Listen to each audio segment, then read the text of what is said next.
हम सब ये जानते हैं कि जुपिटर यानी बृहस्पति हमारे सोलर सिस्टम का सबसे बड़ा प्लैनेट है। यहाँ तक कि ये हमारी धरती से 318 गुना ज्यादा बड़ा है।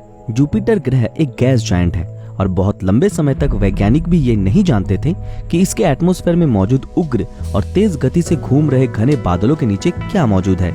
लेकिन आज के दौर में वैज्ञानिक ये पता लगाने में सक्षम हुए हैं कि जुपिटर का अंतर्भाग आखिर कैसा दिखता है। दोस्तों, आज की हमारी इस वीडियो का मुख्य विषय है कि वैज्ञानिकों को जुपिटर के अंदर क्या क्या मिला है और क्या जुपिटर अपने विशाल आकार और जबरदस्त गुरुत्वाकर्षण बल के कारण धरती को तरह तरह के आसमानी खतरे से बचाता है। तो चलिए बिना वक्त गवाए वीडियो को शुरू करते हैं।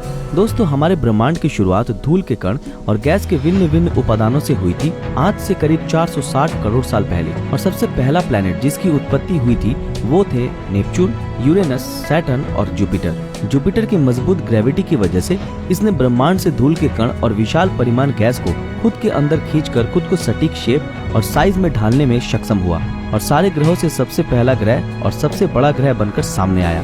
वैसे तो जुपिटर मुख्य रूप से दो गैस उपादानों से बना है, एक है हाइड्रोजन और दूसरा है हीलियम, जिसमें 90% हाइड्रोजन और 10% हीलियम मौजूद है। आप लोगों को जानकर हैरानी होगी कि हमारा सूरज भी इन्हीं दो गैसों से बना है, जिसमें 70% हाइड्रोजन और 28% हीलियम मौजूद है। जैसा कि हम इमेजेस में देखते हैं कि जुपिटर के खूबसूरत घूमते रंग बिरंगे बादल जो इसके एटमॉस्फेयर में मौजूद है, जिसे ट्रोपोस्फियर कहते हैं, वो इसके एटमॉस्फेयर में 50 किलोमीटर गहरा तक फैला है और जो एमोनियम हाइड्रोसल्फाइड और पानी से बना है और जो मिलकर जुपिटर के लाल रंग के लेयर का निर्माण करते हैं। वैसे हम जब भी जुपिटर की तरफ देखते हैं तो हमें यही लगता है कि इस पर भी ठोस सतह मौजूद होगी, लेकिन दोस्तों ऐसा बिल्कुल भी नहीं है। जुपिटर पर किसी भी तरह का ठोस सतह मौजूद ही नहीं है। इसमें सिर्फ और सिर्फ घने गैस के घूमते बादल और लिक्विड मौजूद है। अगर हम इस पे कोई स्पेसक्राफ्ट भेजते हैं तो उसे लैंड करने के लिए सतह ही नहीं मिलेगी। लेकिन ऐसा भी नहीं है कि इस गैस के गोले पे कोई स्पेसक्राफ्ट जाए और इसके एक छोर से होकर दूसरे छोर से बिना क्षतिग्रस्त हुए निकल जाए। ये कोई बच्चों का खेल नहीं। जुपिटर का एक्सेसिव दबाव इस स्पेसक्राफ्ट को कुचल देगा और अतिरिक्त तापमान के कारण ये पिघलकर भाप बनकर हवा में उड़ जाएगा। लेकिन हमने इसके ऑर्बिट में स्पेसक्राफ्ट को भेजा है जो इसके पल पल की खबर हम तक पहुंचाता रहता है। 5 अगस्त 2011 को $1 बिलियन की लागत से बना जूनो स्पेसक्राफ्ट को जुपिटर की ओर लॉन्च किया गया और जो इसके ऑर्बिट में पहुंचने में सक्षम हुआ 4 जुलाई 2016 को। और इसके ऐसे जानकारी दी है और हमने जो कुछ भी जुपिटर के बारे में जाना है वो वाकई अद्भुत है। हाल ही में हमने जूनो से जो डेटा कलेक्ट किया है उसमें ये बात सामने आई है कि घूमते गैस और धूल की जो कलरफुल स्ट्राइप्स हमें जुपिटर के एटमॉस्फेयर में देखने को मिलती है वो 1800 मील गहरा है और जिसमें अधिक परिमाण में गैस भरा पड़ा है, जिसका मास हमारे पूरे धरती के मास के 3 गुना से भी ज्यादा है। ये हवा के बेल्ट 360 किलोमीटर प्रति घंटे की रफ्तार से बहते हैं। इसके साथ साथ ये भी पता चला है कि जुपिटर का एटमॉस्फेयर अलग अलग दिशाओं में घूमता है, जैसे कि अलग अलग कलर के स्ट्राइप्स एक दूसरे के उल्टे दिशाओं में घूमते हैं। जो हल्के कलर के बैंड है वो जुपिटर के डायरेक्शन में ही तेज गति से घूमते हैं और जो डार्क कलर के बैंड है वो जुपिटर के उल्टे डायरेक्शन में धीमे गति से घूमते हैं। अब सवाल ये आता है कि ये गैस जायंट अपने अंदर इतने सारे गैस को इकट्ठा कर एक प्लेनेट का रूप लेकर कैसे ब्रह्मांड में घूमता है। तो फ्रेंड्स, इसका जवाब है इसका पावरफुल मैग्नेटिक फील्ड जो कि जुपिटर के चारों ओर 600 मील तक फैला है।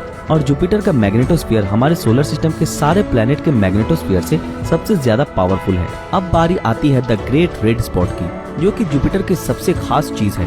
ये एक विशालकाय तूफान है जिसका साइज हमारे अर्थ के बराबर है और इसे सबसे पहले सन 1831 में खोजा गया था और जो 2 स्ट्राइप्स के बीच में ही घूमता है और इसे एंटी साइक्लोन भी कहा जाता है, जो हाई एटमॉस्फेरिक प्रेशर में तेजी से घूम रहा है। वैसे ये तूफान धरती पे होने वाले तूफानों के उल्टे डायरेक्शन में घूमता है। ये हमारे सोलर सिस्टम का सबसे विशाल और घातक तूफान है जिसकी स्पीड 643 किलोमीटर प्रति घंटा की है। और हम अगर इसकी तुलना हमारे धरती पे अब तक के सबसे तेज तूफान से करें जिसकी स्पीड थी 370 किलोमीटर प्रति घंटा, जो कि इसके सामने कुछ भी नहीं है। ऐसा माना जाता है कि ये तूफान धीरे धीरे छोटा होता जा रहा है और ये आने वाले 20 या 30 सालों में जुपिटर की सतह से संपूर्ण रूप से गायब हो जाएगा। साइंटिस्ट के मुताबिक जब से इसे खोजा गया है यानी 1800 के समय से, तब से लेकर आज तक इसका आकार काफी छोटा हो चुका है। नासा के जूनो स्पेसक्राफ्ट ने इस प्लेनेट की बहुत सी अद्भुत फोटो खींची है जब ये इस तूफान यानी कि द ग्रेट रेड स्पॉट के 9000 किलोमीटर ऊपर से गुजर रहा था जुलाई 2017 को। इस स्पेसक्राफ्ट ने सबसे अनोखी जिस चीज की खोज की है वो है इसके एटमॉस्फेयर की गहराई का दबाव और तापमान। ये इतने ज्यादा है कि जिसके कारण इतने ज्यादा प्रेशर की वजह से हाइड्रोजन गैस लिक्विड में तब्दील हो चुका है और जो सोलर सिस्टम का सबसे विशाल सागर का निर्माण करने में सक्षम हुआ है और जो पानी के बदले पूरा का पूरा लिक्विड हाइड्रोजन से बना है। अब सबसे महत्वपूर्ण मुद्दे पे आते हैं, जिसके लिए हम इस विशाल गैस जायंट प्लैनेट यानी जुपिटर का जितना भी शुक्रिया अदा करें वो कम है। इसके विशाल आकार, पावरफुल मैग्नेटिक फील्ड और जबरदस्त ग्रेविटी के कारण ये हमारे धरती को सदियों से कई सारे विनाशों से बचाता आ रहा है। जैसे कि कॉमेट शूमेकर लेवी 9 की ही अगर बात करें, जिसकी खोज कैरोलिन और जीन शूमेकर और डेविड लेवी नाम के वैज्ञानिकों ने की थी 18 मार्च 1993 को स्मिथ माइक्रोस्कोप के जरिए।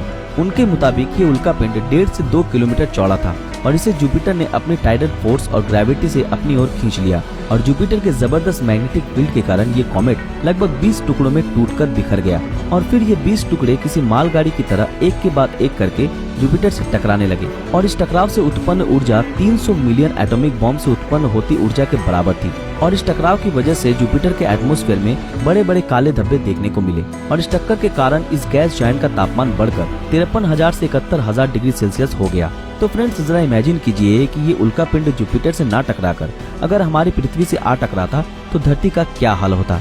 यही कि हर तरफ विनाश का मंजर होता, आग जल रहे होते और सब कुछ जलकर राख हो चुका होता और हम और आप जो अभी बैठकर इस वीडियो को देख रहे हैं वो देख पाने के लिए शायद हम जिंदा ना होते।